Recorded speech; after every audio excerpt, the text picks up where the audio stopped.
দর্শক আসসালামু আলাইকুম।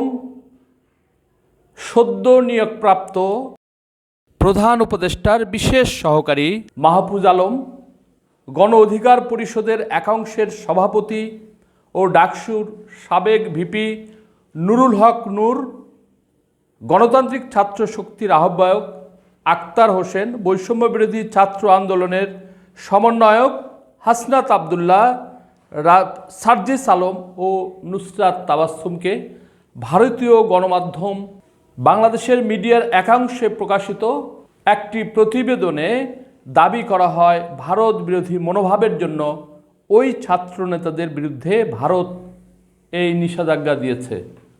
প্রিয় দর্শক, ভারত গত কিছুদিন যাবৎ বাংলাদেশের সাথে কূটনৈতিক যে সম্পর্ক সেটার টানাপোড়েন চলছে। আপনারা সকলেই জানেন, গত 5 আগস্টে বাংলাদেশের সাবেক প্রধানমন্ত্রী শেখ হাসিনা ভারতে গিয়ে আশ্রয় নেওয়ার পরে ভারতের সাথে বাংলাদেশের একটি সম্পর্কের টানাপোড়েন চলছে।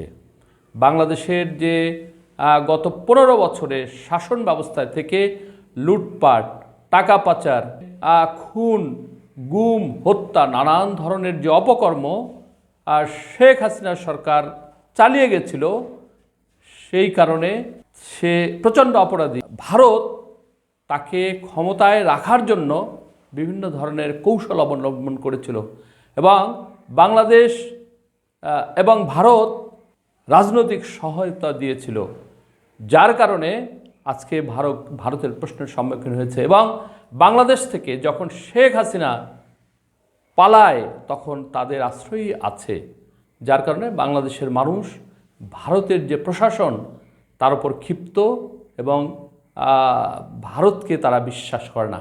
কিন্তু ভারতের জনগণ তারা তো আমাদেরকে সহায়তা করেছিল 71-এ, এবং তার পরবর্তীতে ভারত এবং বাংলাদেশের জনগণ অভিন্ন, তাদের মধ্যে কোনো দ্বন্দ্ব, কোনো সংঘাত, এবং বরং সিম্প্যাথেটিক।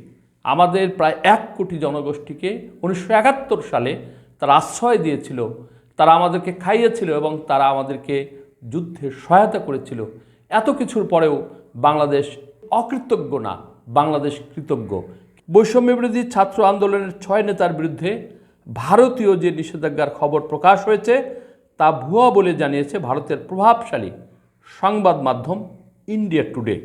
প্রিয় দর্শক, এটা কিন্তু প্রথম যখন খবর প্রকাশিত হয় তার পরবর্তী খবর ইন্ডিয়া টুডে বলেছে যে এটা ভুয়া।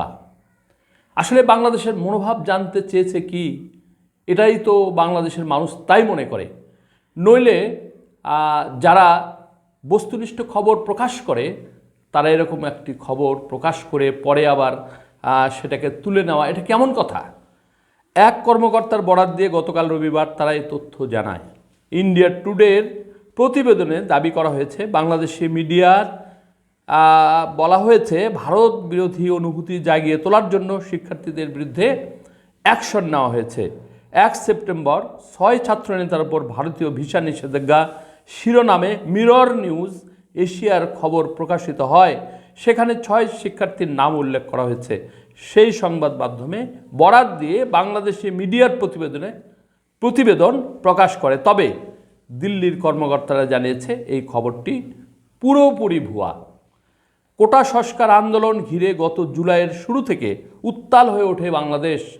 পরে এই আন্দোলন রূপ নেয় সরকার পতনের আন্দোলনে। গণ আন্দোলনের মুখে গত 5 আগস্ট পদত্যাগ করে ভারতে পালিয়ে যান সাবেক প্রধানমন্ত্রী শেখ হাসিনা। প্রিয় দর্শক, খবর এ পর্যন্তই। আল্লাহ হাফেজ।